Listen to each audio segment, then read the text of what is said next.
И снова всем привет, мои дорогие подписчики и гости канала. Сегодня я вам показываю еще один целебный рецепт в сезон заболеваний вирусных, особенно заболеваний, которые дают на бронхи и легкие. Хочу поделиться с вами рецептом, который я применяю, если есть слизь в легких. Причем это слизь такая, мокрота, которая тяжело отходит. Человек не может откашляться, такая сухая. Тоже еще раз акцентирую, что этот рецепт именно для людей хорош, которые страдают сухостью, именно вот когда мокрота не отходит. Понятно, что стакан воды и даже не стакан, а больше ничто не заменит, да, если у вас сухость в организме. И если у вас не отходит мокрота, нужно пить побольше воды. Но это такой, как еще плюсом, хороший лайфхак, который поможет отхождению мокроты. Что я применяю, сейчас вам покажу. Рецепт достаточно старый. Раньше в моей семье мама моя делала немного его по-другому. Я вам расскажу, как я делаю из своих ингредиентов. Смотрите, у меня здесь нам нужна горячая сыворотка молочная. Можно взять и молоко. Вот, например, моя мама раньше брала молоко.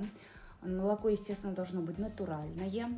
Но если у вас существует и так слизь, да, в организме, молоком вы можете напитать патогенную флору, поэтому лучше, если вы возьмете именно сыворотку. И сразу оговорю, что сыворотка должна быть горячая, но ни в коем случае нельзя доводить ее до кипения.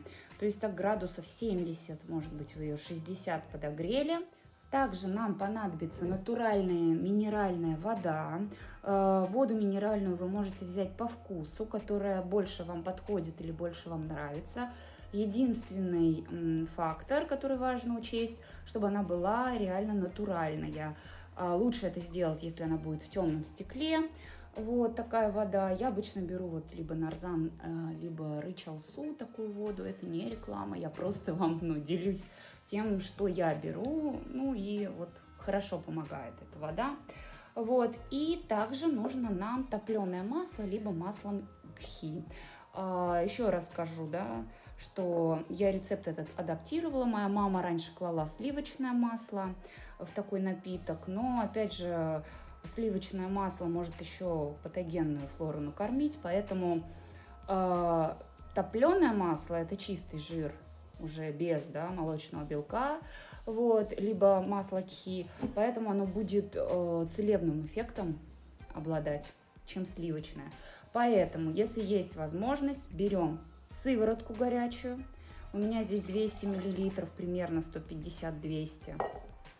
Берем где-то чайную ложечку, примерно, можно чуть поменьше, топленого либо масла гхи. Сюда же отправляем, растворяем. Такой, напиток, скажем так, не всем он придется по вкусу, но, опять же, я говорю, это напиток не для ежедневного питья, а это напиток для лечебных целей. Вот когда сезон вирусных заболеваний с осложнениями на бронхи, на легкие, когда человеку очень тяжело откашляться, сухой такой кашель, то он будет неплох. Конечно, не забываем пить воду, потому что это все-таки основа. И примерно столько же мы наливаем минеральной воды, сколько сыворотки в равных частях.